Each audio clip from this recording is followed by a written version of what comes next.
Vous écoutez Toutes identités confondues, le podcast qui explore nos singularités, produit par Friction. Bonne écoute.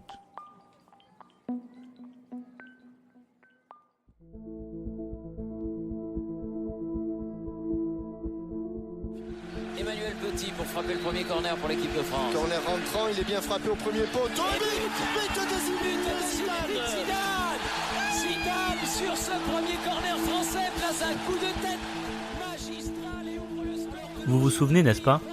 Je crois même que ceux qui n'étaient pas encore nés s'en souviennent. C'était le 12 juillet 1998 et ce jour-là, la France avait gagné bien plus qu'une Coupe du Monde de football. Elle avait gagné le droit de rêver à une nation rassemblée, à un pays réinventé, qui embrasserait du même regard tous ses enfants, loin des prophéties de malheur de Jean-Marie Le Pen.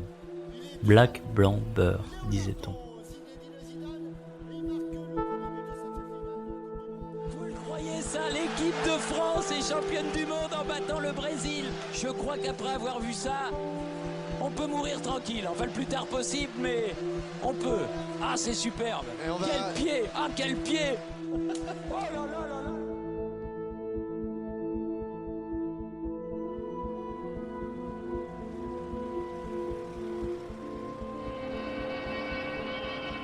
Liesse populaire sur les Champs-Élysées.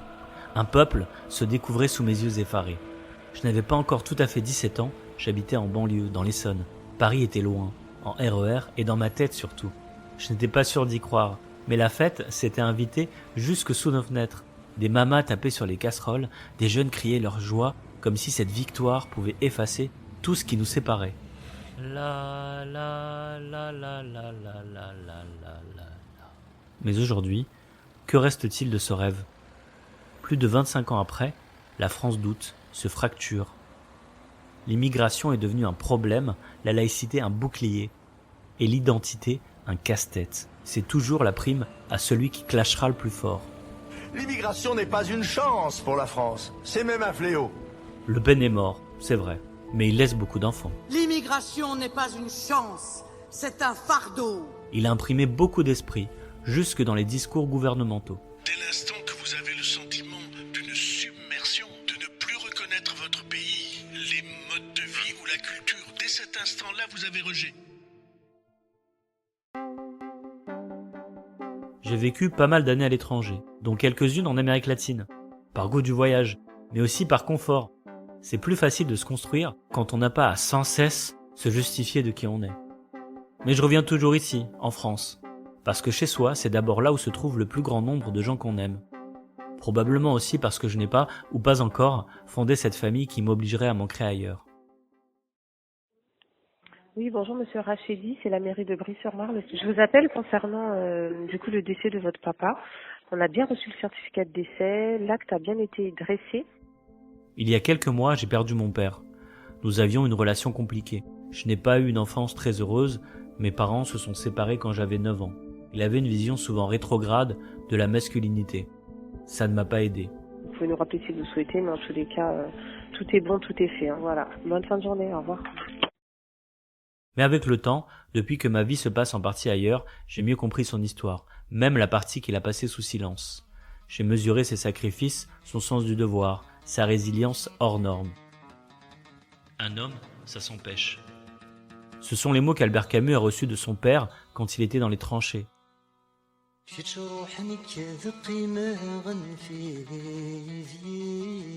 Peut-être le mien aurait-il dit la même chose s'il avait su mieux écrire le français. J'ai regretté de ne pas avoir appris sa langue. Quand nous l'avons enterré en Algérie, dans le village kabyle qu'il a vu naître, j'ai ressenti la fierté et surtout le soulagement d'avoir pu accomplir ses dernières volontés. Mais ses adieux empreints de religiosité, les hommages à ses aïeux, ça ne racontait pas tout. يا ربي يديس المذنوب ديال المغفور يا ربي توقف باب الحسنة الإجماع ربي في مقام الرحمة يجعل ربي ذا العمل ليش يهدم للنص الخير يوم القيامة آمين. الله عز وجل هو الرحمن هو الرحيم هو الذي سمى نفسه الرحمن هو الذي سمى نفسه الرحيم.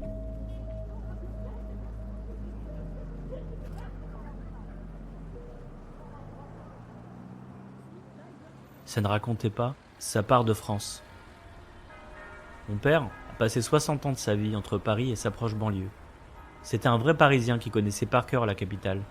Il aimait autant la mélancolie de Matoublonès que la fougue de Johnny, la simplicité de la semoule au lait caillé que le raffinement des cailles poêlées. Mais il n'a jamais voulu prendre la nationalité française, algérien jusqu'à la fin. Avec lui, une part de mon histoire s'est éteinte, une part de mon univers amputée.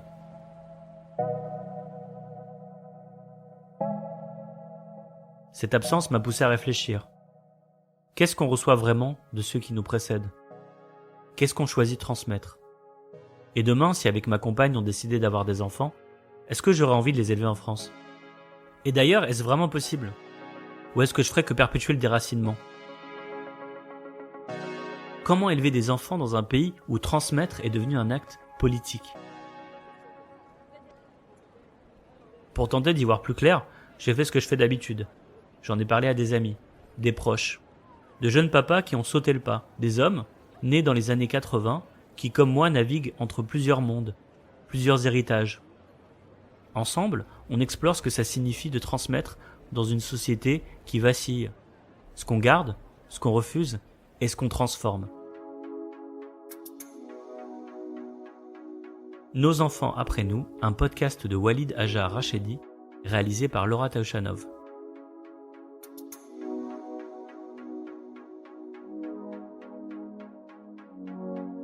Épisode 1.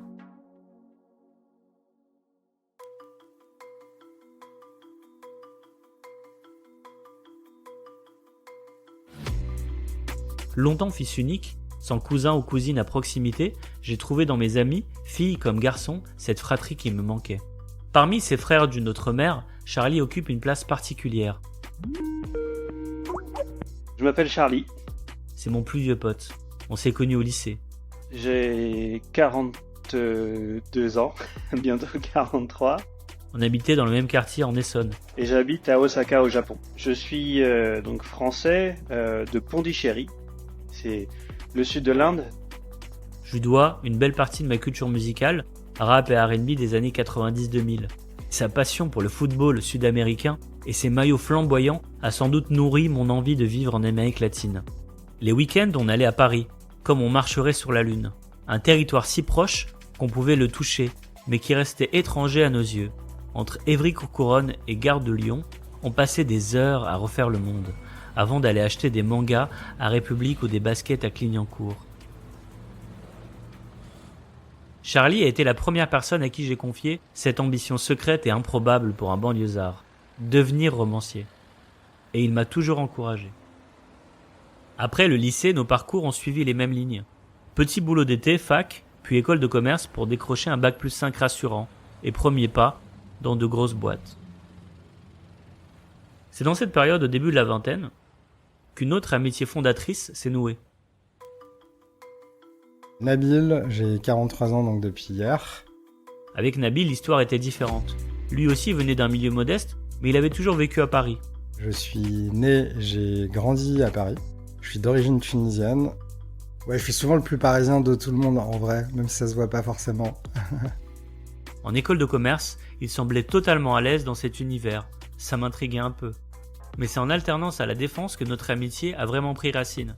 J'ai découvert son goût pour la philo, la littérature et la politique. Il avait aussi fait du cinéma. Ça détonnait. Mais c'était aussi ce qui le rendait intéressant. En 2005, entre les émeutes à Clichy-sous-Bois, la situation géopolitique post-11 septembre et les débats sur la diversité en entreprise, les sujets brûlants à la pause café ne manquaient pas. Dans la vingtaine, fils d'immigrés et transfuges de classe comme moi, Charlie et Nabil m'ont offert 2 variations d'un même miroir. Chacun reflétait à sa manière mes propres interrogations. Qui nous étions, ce qui nous était légué, et ce que nous aspirions à devenir.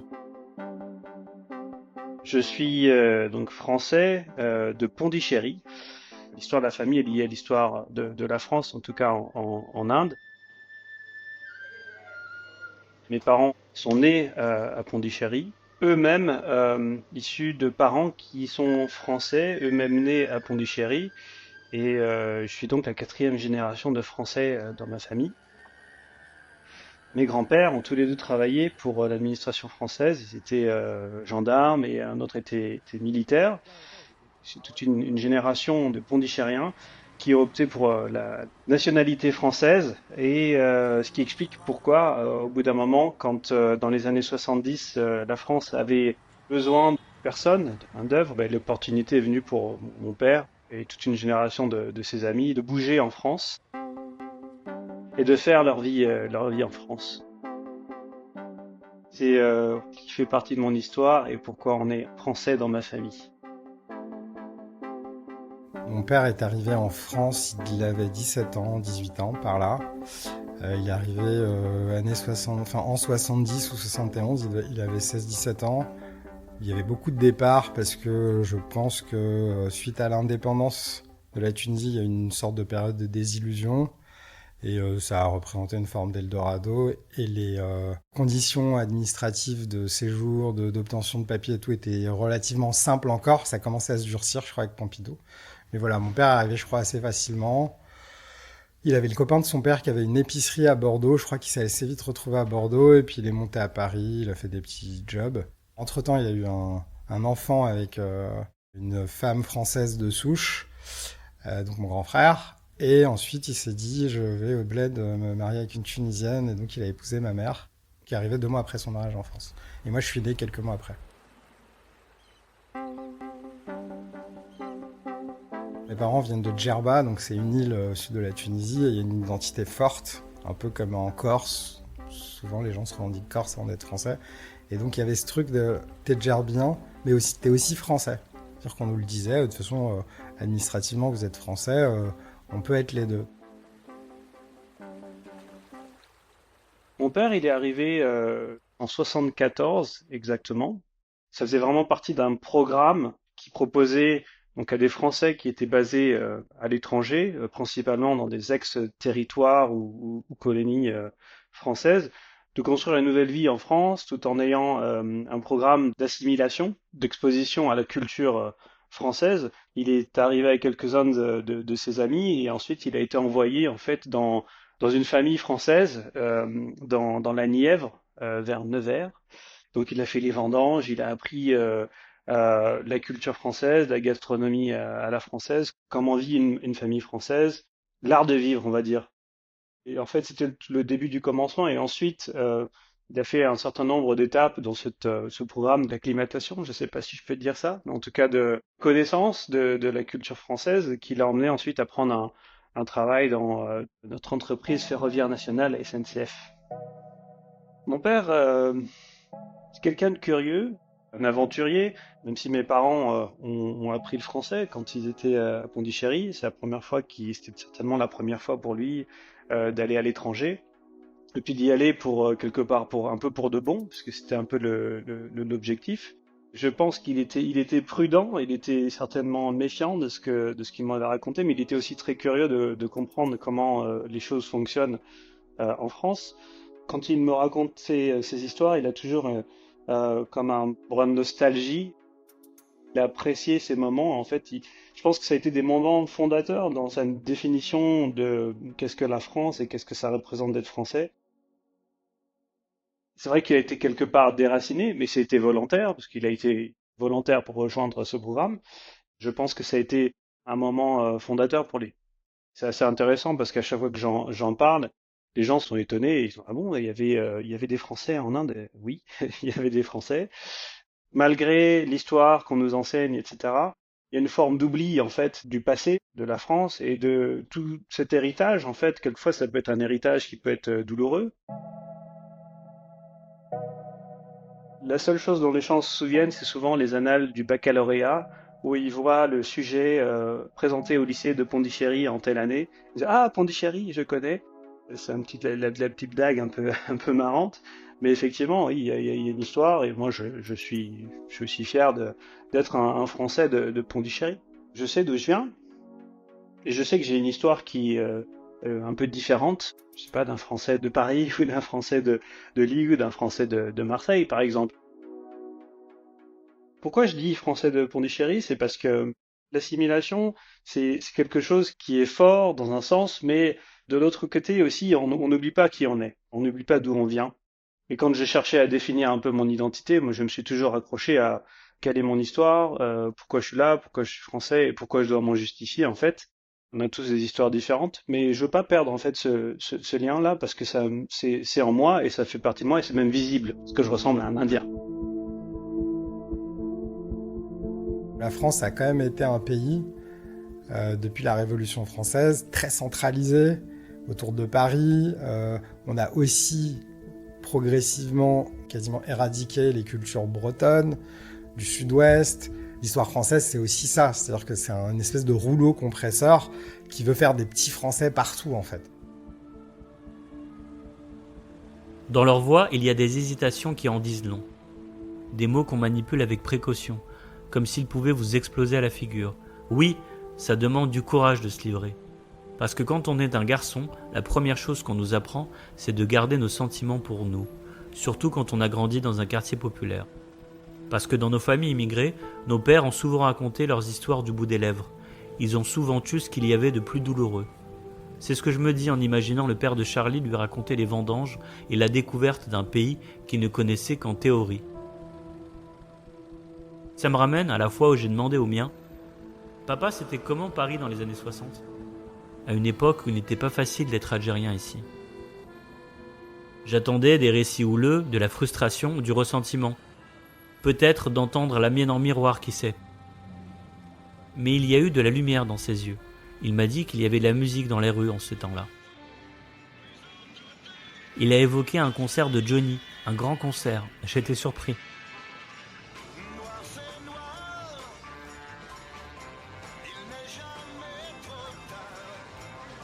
Mon père parlait si peu et encore moins de ce qui l'avait rendu heureux. Plus tard, quand il m'a raconté les circonstances plus difficiles, comment la France s'est imposée à lui et chez lui, j'ai compris. Il protégeait un souvenir, une certaine idée de sa jeunesse, de ses 20 ans, et j'ai compris qu'il me protégeait aussi. Et maintenant, moi aussi je fais pareil dans un sens. Ex-fan des 90s, nostalgique de Paris et de sa banlieue d'alors, métis mais pas martyr, comme disait la chanson, je choisis ce que je raconte. Raconter, c'est choisir. Mais c'est encore Nabil qui en parle le mieux. À Paris intramuros, moi j'étais pas du tout dans une culture de ghetto ou quoi que ce soit. Mes premiers copains, il y en a un qui s'appelait Jérémy, son père était prof à la fac, c'est toujours un copain. Et sa mère était directrice de l'école maternelle où on était.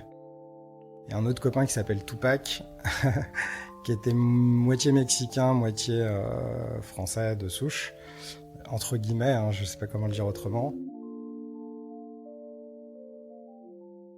Et donc c'était mes deux meilleurs copains chez qui j'allais dormir et tout, et donc il n'y avait pas du tout ce qu'on peut connaître chez des gens qui sont issus de l'immigration, c'est-à-dire des gens qui grandissent dans des quartiers qui sont un peu fermés.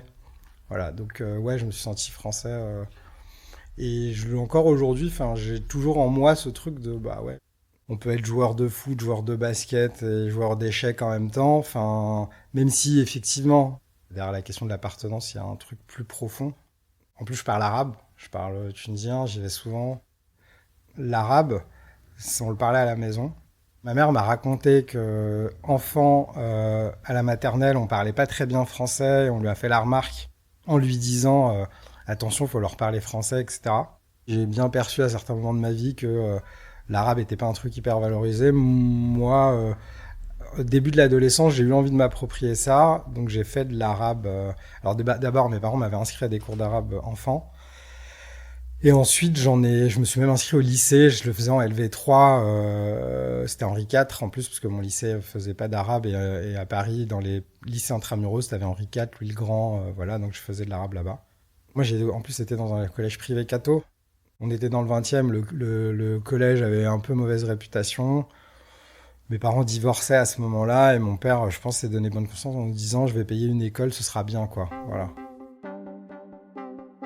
Après mon collège privé, j'étais dans un bon lycée public du 20e, qui avait des résultats à 98-99% au bac. Mais c'était ambiance culture un peu bobo. C'est-à-dire qu'il y avait cette espèce de mixité qu'on peut trouver dans le 20e. Donc moi je fanfaronnais pas mal en classe et j'étais plutôt bien reconnu, plein de copains et tout. Puis il y avait aussi cette culture de gauche des parents, même j'avais des copains journalistes, donc des journalistes connus, voilà, des gens comme ça. Il y avait cette culture un peu hybride. Nous dans les années 80, alors bon moi c'était à Paris, c'était différent, mais même j'ai des cousins qui ont grandi dans des cités, des cousins dans des cités de régions parisiennes parmi les plus craignos. Même dans ces endroits-là, il y avait une diversité et les gens ne se considéraient pas juste comme Marocains, Algériens, Tunisiens, Sénégalais, machin. Et je pense que, en fait, le rejet des uns nourrit celui des autres et qu'à un moment donné, il y a un... Est-ce que ça vaut le coup de jouer le jeu ?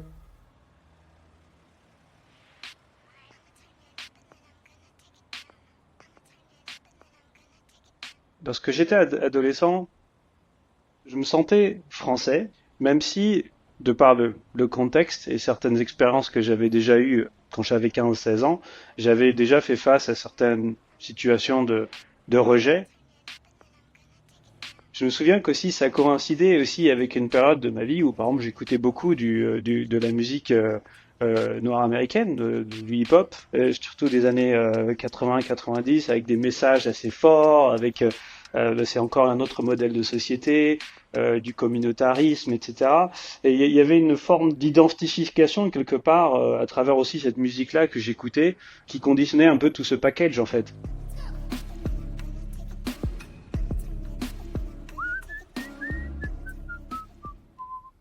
C'est certainement pour ces raisons-là, par exemple, que certainement à la Coupe du Monde 98, j'étais pas en train de me dire je vais porter le maillot de l'équipe de France, j'avais envie de porter le maillot de l'équipe de Brésil. Du coup, j'avais toujours ce sentiment torturé, avec le fait d'avoir à la maison mes parents qui étaient très fiers d'être français, et de l'autre côté, moi, de vivre des situations un peu discriminantes, en fait.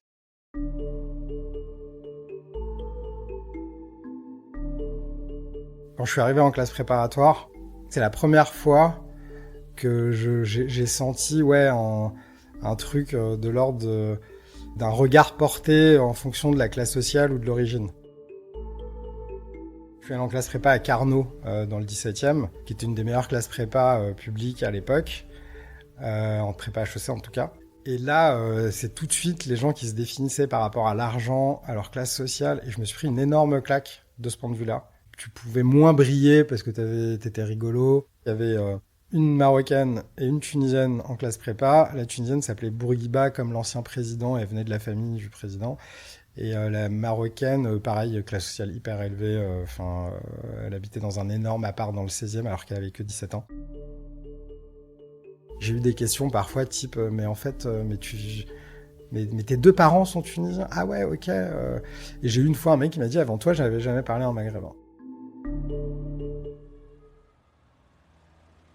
Je me souviens d'une fois, c'était marrant parce que c'était hyper frontal.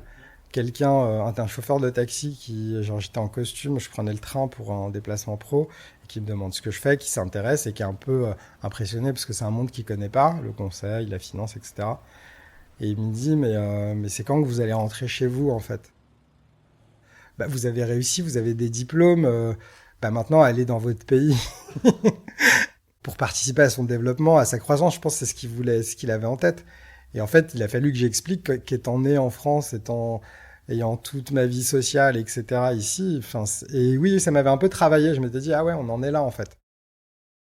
Lorsque j'ai commencé à faire mes études supérieures, que j'ai été en contact, en fait, avec d'autres personnes, parfois issues de l'immigration, mais qui venaient d'autres endroits, ça m'a tout de suite donné une autre vision en fait qu'est-ce que ça veut dire être français. En fait, c'est pas que négatif comme j'ai pu l'entendre beaucoup dans les générations de personnes qui étaient autour de moi à ce moment précis-là. Je pense que mon rapport a vraiment commencé à évoluer lorsque j'ai commencé à rentrer dans le monde du travail. Il y a effectivement un changement de niveau social, puis un changement d'environnement. Lorsque j'ai acheté un appartement, j'ai habité dans une autre ville et un autre type d'espace, etc. Le pas le plus profond quelque part, c'est quand je suis allé vivre à l'étranger en fait. Ça m'a permis de réaliser que oui, je suis profondément français. par ma façon d'être, ma façon de penser, ma façon d'interagir, par mon accent. Lorsqu'on est à l'étranger, il n'y a plus de ah il est telle couleur, ouais, sa couleur de peau, etc. J'ai jamais ressenti ça en fait, et ça m'a réconcilié encore plus avec le fait d'être français, parce que comme je te disais, j'avais ce rapport très torturé, et au final, aujourd'hui, je suis assez plutôt fier, et je raconte avec plaisir l'histoire et mon parcours par rapport à ça.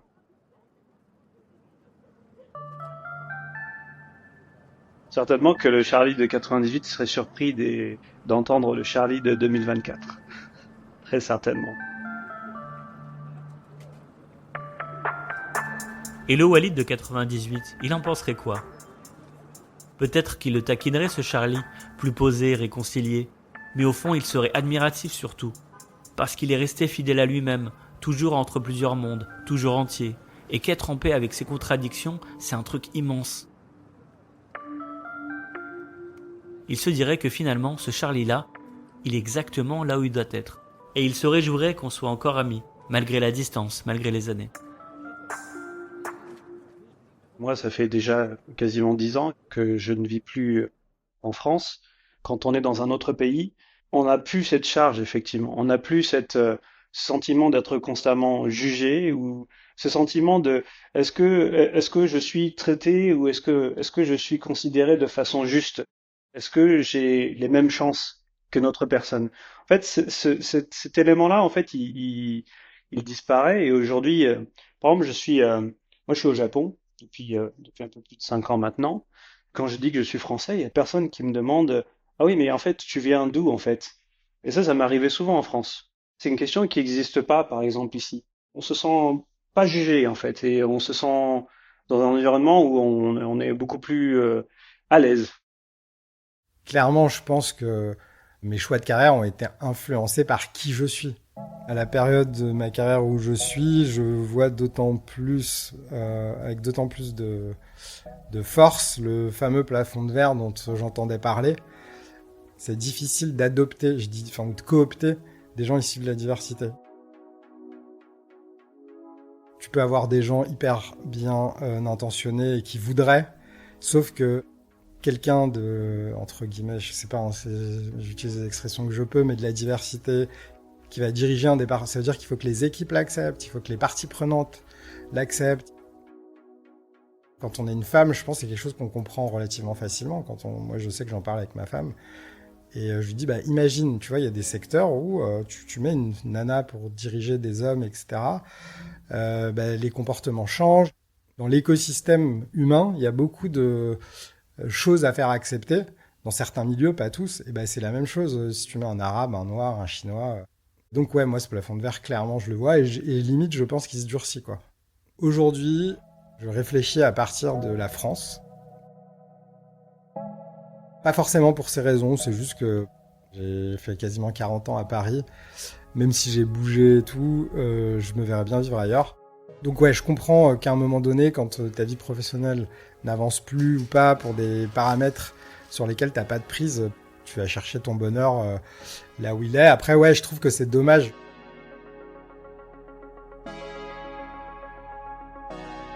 Parce que tous ces débats et tous ces sujets assez lourds sur lesquels justement j'ai l'impression on fait un peu du surplace, voire parfois du retour en arrière, ça donne envie de revenir. Pas forcément, pour être honnête. Est-ce que je me vois vivre avec mon épouse et ma fille en France dans un contexte comme ça? C'est pas attirant. Il y a les débats, et puis après il y a la réalité de la vie. Moi, j'ai ma famille en région parisienne.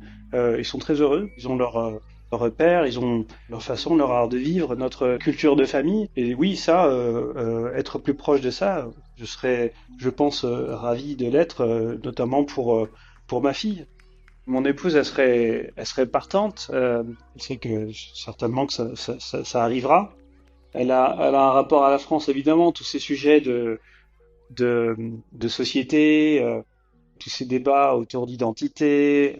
C'est pas forcément quelque chose qui est retranscrit, par exemple, dans les médias en japonais. Après, je sais qu'elle a un fort attrait pour la culture française, donc ça fait partie des questions. et les discussions qu'on a de temps en temps avec mon épouse. Et c'est vrai que la place de la femme, par exemple, dans la société japonaise, c'est quand même très différent. C'est formaté, les gens sont formatés pour penser d'une certaine façon ici. La diversité, même si c'est des sujets dont on parle en entreprise, par exemple, c'est pas forcément visible et c'est bien ancré en fait. Et c'est quelque chose, oui, qui pour elle est définitivement un attrait lorsqu'il s'agit d'imaginer une potentielle vie en France.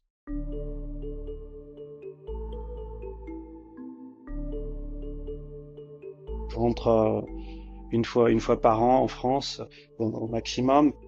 Mon ressenti par rapport à l'ambiance actuelle, ou en tout cas les débats de société en France, je le ressens pas, disons comme un poids, mais par contre j'ai beaucoup d'intérêt pour le sujet.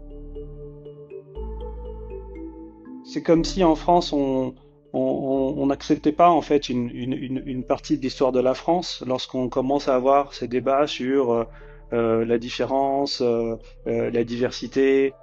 Il n'y a pas cette acceptation que oui, il y a des Français qui ressemblent pas à des Blancs. Il y a des évolutions et on le voit par exemple à travers la télé, à travers les pubs, etc. Mais il y a quand même ces sujets de débat dans la société où il y a quelque chose derrière où il y a une forme de malaise. Et j'ai l'impression que la société, en fait, en tout cas entre il y a 10 ans quand je suis parti et maintenant, qu'il n'y a pas forcément eu de progrès significatif. Je pensais effectivement que c'était un peu le sens de l'histoire, que quelque part les choses allaient devenir de plus en plus ouvertes, d'aller, tu vois, au-delà même de tolérance, tu vois, d'un vivre ensemble qui serait évident en fait. Quand on voit un peu l'échiquier politique national, avec une droite, une extrême droite qui est de plus en plus forte et affirmée, j'aurais jamais imaginé ça, pour être honnête. Une société, c'est une pyramide. Et effectivement, il y a de fait une lutte des places. Et du coup, dès qu'on peut trouver de quoi éjecter quelqu'un pour que la compétition soit moins rude, bah on le fait. Il n'y a même pas à dire les gens sont cons parce qu'ils sont racistes, c'est même pas ça. C'est qu'il y a un tel bruit de fond qu'à un moment donné, ce bruit de fond autour de l'islam, l'immigration, etc., évidemment, il est chiant, insupportable presque. Il y a une époque où, ouais, il était pesant, et comme si... mais en fait, j'ai résolu la question en me disant, mais en fait, tout ça me regarde pas tant que ça, finalement. C'est-à-dire que je pense que il y a des personnes et des groupes qui ont intérêt à entretenir ce bruit de fond. Moi, c'est leur obsession, mais c'est leur problème, en fait. J'ai arrêté de regarder la télé il y a plusieurs années, donc je l'entends plus tant que ça. Et ouais, dans ma vie quotidienne, je suis assez protégé de... Enfin, je trouve que dans les relations que j'ai dans ma vie, ce bruit de fond, en fait, quand tu coupes la source, il est pas si perturbant que ça. Si tu pars du principe que ces bruits de fond, c'est des fous qui font chier tout le monde et que t'arrêtes de les écouter, bah, leur discours, il a moins de prise. Pour moi, le fait de pas s'emmerder avec ça, c'est une forme de lâcher prise.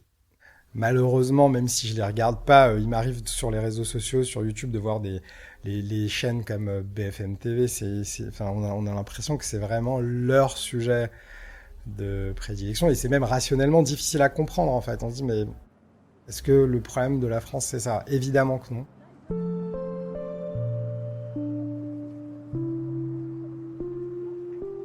Là où les immigrations polonaises, italiennes, portugaises ou espagnoles effaçaient leurs différences à la 2e ou 3e génération, cette immigration venue de l'Afrique du Nord garde son identité, au risque de fracturer le pays.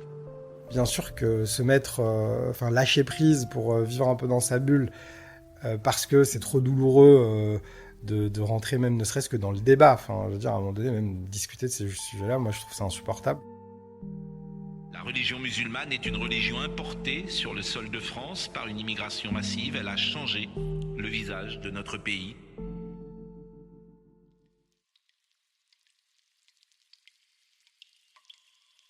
Ce bruit de fond, dont parle Nabil, je le connais trop bien. C'est comme une torture à la chinoise, cette goutte d'eau qui tombe toujours au même endroit, une petite chose répétée sans fin. Ploc, ploc, ploc, qui finit par t'user, par te rendre fou. Ces petites phrases, ces regards, ces silences qui s'accumulent, ça te suit, même quand tu fais tout pour l'ignorer. C'est un bruit qui te détourne de toi-même, qui te vole ton énergie. Le but du racisme est de vous distraire. Cela vous empêche de faire votre travail. Vous devez expliquer votre raison d'être, votre humanité, encore et encore. Je les connais bien, ces mots de l'écrivaine afro-américaine Toni Morrison. Et pourtant, j'ai toujours du mal à le couper, ce bruit de fond. La goutte froide insiste sur mon front. C'est sans doute pour ça que, comme Charlie, j'ai choisi d'habiter ailleurs pendant plusieurs années et que je pars à la première occasion venue. CDG, Terminal 2F, on se connaît. Loin. Là où ce bruit devient presque imperceptible. Partir, c'est trouver une respiration. Mais même à l'autre bout du monde, surtout à l'autre bout du monde, ce bruit ne disparaît jamais vraiment. Il change de forme, il s'atténue, mais il reste là. Je retrouve cette goutte qui perle sur mes pages, mes rêveries. J'observe comment elle prend forme ailleurs. En écoutant Charlie parler de sérénité, et Nabil de lâcher prise, je me demande, est-ce que moi aussi j'ai appris à baisser le volume ? Est-ce qu'en France, un jour, on arrivera à le faire taire, ce bruit ? Moi, je trouve que globalement, en réalité, ça se passe bien si on fait abstraction des extrêmes qui montent des discours parce que c'est intéressant de diviser, etc. En vérité, ça se passe plutôt bien. Moi, je pense qu'à un moment donné, juste, ça ne sert à rien de monter le truc en épingle. On est ferme sur ce qu'on veut en France et on interdit ce qu'on doit interdire, ce qu'on peut interdire parce qu'on veut protéger un modèle de laïcité. Et puis on applique et puis fin de l'histoire. Je pense que l'assimilation, elle est tellement en marche qu'à la limite, c'est même ça qui fait peur à des extrêmes, quoi. Moi, je suis en couple, je suis pacsé avec Clotilde, qui est un arbre généalogique de souche, pour le coup, aussi loin qu'on puisse remonter. Si je crois qu'elle a un arrière-grand-parent allemand. Et ma fille a 18 mois. On s'est pas trop posé de questions. Je crois qu'elle voyait plutôt d'un bon œil le mélange des cultures. En revanche, moi, oui, cette question, depuis que j'ai 20 ans, peut-être depuis que je suis en âge de progrès, c'est des questions qui m'ont interrogé. Pas que pour la difficulté qu'on peut avoir d'être en France, enfin d'être français issu de l'immigration, mais juste parce que j'ai un héritage tunisien, j'ai mon appartenance française et ma culture française à laquelle j'adhère pleinement et de manière hyper assumée depuis très longtemps, depuis mon adolescence. Ma femme est japonaise, ma fille aussi. C'est un pays qui fait partie de ma vie. Lorsque je suis devenu papa, quant à comment ma fille en fait va s'identifier, c'est quelque chose qui est venu en fait assez tôt, au moment où elle est née en fait. Déjà dès le départ, d'un point de vue état civil par exemple, elle est japonaise et française aujourd'hui, donc c'est quelque chose dont on a discuté avec mon épouse. Je m'étais dit comment je pourrais lui transmettre cette notion d'être français, d'identité, comment se sentir à l'aise en fait dans le monde dans lequel on vit, quel que soit le pays, que ce soit au Japon ou en France. Parce que moi, lorsque j'étais plus jeune, quand j'étais en France, je n'étais pas forcément perçu comme étant un Français. C'est pareil, lorsque je suis en Inde, on me voit pas comme un Indien, on me voit comme un Indien vivant à l'étranger. Et j'avais le sentiment d'être un étranger partout en fait. Ma fille, elle sera certainement dans une situation comme ça, où, en plus dans un pays où, au Japon, où le fait d'être métisse, c'est un challenge en soi. Le mot en japonais pour parler des métis, c'est hafu, donc qui vient de l'anglais half, donc moitié. Donc ça en dit long sur la façon de penser, de dire ok, cette personne elle est moitié japonaise seulement, elle n'est pas, c'est pas quelqu'un de métis. Quand on a un héritage qui n'est pas français, il y a beaucoup plus de chances que cette partie de son identité s'érodent et disparaissent puisqu'on vit dans le pays. Et donc la culture française elle est quand même dominante chez moi, même avant que je sois avec ma compagne. Enfin, je veux dire. Donc avant même d'avoir des enfants, la question s'est posée, mais c'est vrai qu'elle se pose avec beaucoup plus d'acuité quand t'attends un enfant. Après, évidemment, pendant la grossesse, etc. Après, les vraies questions, c'est plus comment on va gérer un enfant, etc. Donc c'est pas du tout ces questions-là. Je pense que ces questions-là, je les ai en tête, mais plus pour quand ma fille va grandir. Qu'est-ce que je transmets de mon héritage tunisien ? Ouais, j'ai pas vraiment de réponse. C'est vrai que j'aimerais bien transmettre l'arabe. Je trouve que c'est pratique, c'est utile, et je pense que c'est une vraie richesse d'avoir accès à cette langue qui est bien différente, non seulement dans sa structuration, mais aussi dans son univers symbolique. Donc moi je trouve que c'est une richesse, et évidemment, comme tout parent, j'ai envie de transmettre ce qui me paraît être de la valeur ajoutée, quoi. Et moi, je me posais la question de dire, ok, comment je vais l'aider à définir en fait son identité et comment elle va se sentir. Et c'est quelque chose auquel je suis en train de réfléchir. Et pour moi, la base, c'est effectivement que ça passe par l'apprentissage des deux langues, que ce soit le japonais ou le français. C'est le point de départ, donc ce qu'elle fait déjà. Et ensuite, pour moi, ce qui est important dans cette transmission, c'est qu'elle comprenne son héritage en entier. Parce qu'en plus de l'héritage d'être japonaise et française, il y a aussi un héritage de Pondichéry aussi. Et j'aimerais lui emmener ça. Dans le monde dans lequel on vivra, je pense qu'on aura de plus en plus de diversité, et savoir sa filiation, d'où on vient, et je pense que c'est important pour se comprendre et aider à se définir. Sur la religion, j'aimerais bien qu'elle sache en fait ce qu'il y a dedans. J'ai pas forcément envie de lui transmettre des trucs de pratique. Ce sera ses choix à elle.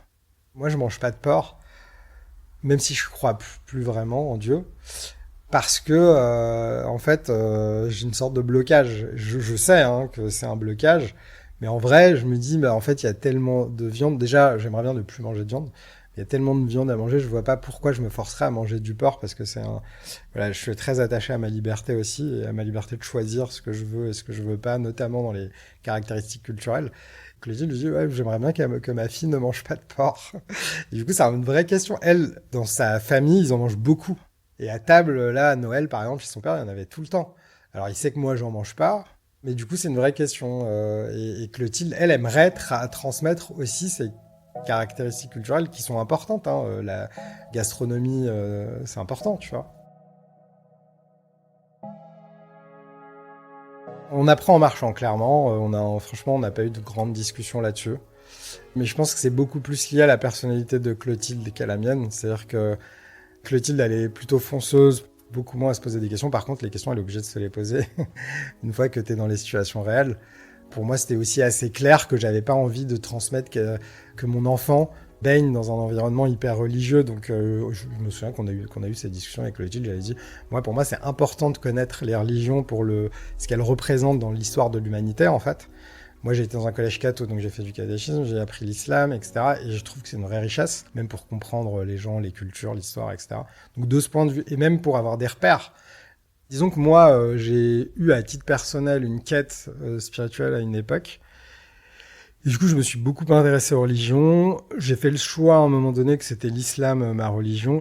Sauf qu'à un moment donné, ma conviction, c'est que dans les religions, la partie dogmatique, il faut faire ci parce que c'est comme ça. Et ça, en fait, moi, c'est définitivement un non. Je n'en veux plus et je veux pas transmettre ça. Et donc, je suis pour les sociétés libres, démocratiques, où chacun peut faire ce qu'il veut, en fait. Et ça, avant même de rencontrer ma compagne. Ce que j'aimerais absolument transmettre à ma fille de la France et de la culture française, c'est clairement les grandes idées qui fondent la France et qui font que, pour moi, à un moment donné où j'étais dans des grandes questions, il n'y avait pas de doute sur si je devais choisir les grandes idées de droits de l'homme, Montesquieu, Montaigne, tous ces grands auteurs qui ont posé des bases fortes de ce qu'est la grandeur de la France. C'est ça que je transmettrais, la littérature et tout. Donc ces grandes idées, elles fondent ce qui fait la noblesse de la culture française. Maintenant, l'État français et l'Empire, c'est un peu plus violent que ça, quoi. Pendant qu'on rédigeait les droits de l'homme, on continuait à coloniser, on faisait la guerre aux gens qui se révoltaient, tu vois, que ce soit en Indochine, en Algérie. Moi, ce que j'ai vécu dans mon histoire en France d'origine tunisienne, j'ai fait face, et je pense qu'après, en tant que parent, moi, ma vision, c'est de donner les meilleurs outils à son enfant, et puis après, c'est à lui de faire son chemin. Ma fille, elle est en bonne santé. Enfin, je veux dire, il y a 1 milliard de stigmates possibles et imaginables qui sont potentiellement gênants dans une vie. Si t'es que arabe, ça va, tu vois. J'attends pas qu'on me dise t'es français, t'es pas français. Enfin, moi, je sais que je suis français par mon histoire et parce que j'ai fait mien de la culture française. Et pareil, quand je vais en Tunisie, en fait, j'assume pleinement le fait d'être d'héritage tunisien. Si ma fille me dit, moi, ça me fait chier, j'y ai pas assez passé de temps et je rejette, en fait, ce sera aussi sa construction à elle et son histoire à elle. Enfin, j'essaierai de faire en sorte qu'elle sache s'adapter, en fait. On l'a appelée Sophia, Marie, son deuxième prénom. Et elle a mon nom à moi, Ben Mamed, et elle a le nom de sa mère, Leget. Et on s'était dit qu'elle pourrait faire les mélanges qu'elle veut. Marie Leget, ça peut être Marie Ben Mamed, ça peut être Sophia Ben Mamed. J'aurais bien aimé pouvoir jouer avec ça, tu vois. J'aurais bien aimé avoir un prénom français et pouvoir jouer, tu vois. Sophia Marie, Marie Sophia. Quand Nabil parle de donner à sa fille la possibilité de jouer avec ses identités, de choisir et de réagencer, ça m'évoque l'idée des Lego. Construire, démonter, réinventer sans jamais être enfermé. L'héritage devient un matériau vivant que chacun peut façonner à sa manière. Ça me fait penser aux mots du romancier Amin Maalouf. Alors, qu'est-ce que l'identité ? C'est ce qui fait que je suis identique à personne d'autre. Elle est constituée de différents sentiments d'appartenance dont la combinaison est unique. Elle est belle et libre, la vision d'Amin Maalouf, mais aussi vertigineuse. Est-ce que je penserais la même chose si je devenais un jour parent ? Ou alors, est-ce que je serais tenté d'imposer à mon enfant un mode d'emploi du monde ? Charlie, lui, a déjà tranché. Sa fille, elle ne sera la moitié de rien. Elle sera tout, c'est certain. Moi, ce qui me tient à cœur de lui transmettre, c'est, même si ça fait un peu cliché, mais de repartir sur, par exemple, liberté, égalité, fraternité, et de vraiment lui transmettre le sens, en fait, profond de ce que ça veut dire quand on est français. Ces 3 mots, en fait, ils sont très puissants et ils relèvent aussi du sentiment, en fait. Ce que j'aimerais lui transmettre, c'est d'avoir toujours cette liberté de penser, en fait, de ne pas se laisser enfermer dans n'importe quelle boîte, parce que de toute façon, en étant métisse, ma fille, elle rentrera dans aucune boîte. Ensuite, la notion d'égalité, et ça c'est quelque chose qui est important, et surtout dans le contexte dans lequel je vis, le fait d'être métisse au Japon, et c'est vrai que ça c'est quelque chose, il y a des éléments sur lesquels, par exemple, moi, ça me profondément, je suis en désaccord parfois de ce que je peux voir, et ça c'est quelque chose aussi que j'aimerais qu'elle comprenne. Pour moi, c'est quelque chose qui vient de ma culture française et que j'aimerais vraiment lui transmettre. Et la fraternité, je pense que c'est quelque chose qu'on a oublié, certainement. Ça inclut l'acceptation, la différence, la diversité, le fait de faire société, le fait d'être ensemble, en fait. Qui, quels que soient les challenges que l'on a dans la vie, que j'ai ou que ma fille elle aura, de toujours garder cette notion de vouloir créer, d'avoir ce sens en fait collectif, de pouvoir contribuer à quelque chose, en tant que citoyen, citoyenne japonaise ou citoyenne française dans le futur pour ma fille. La suite dans le prochain épisode.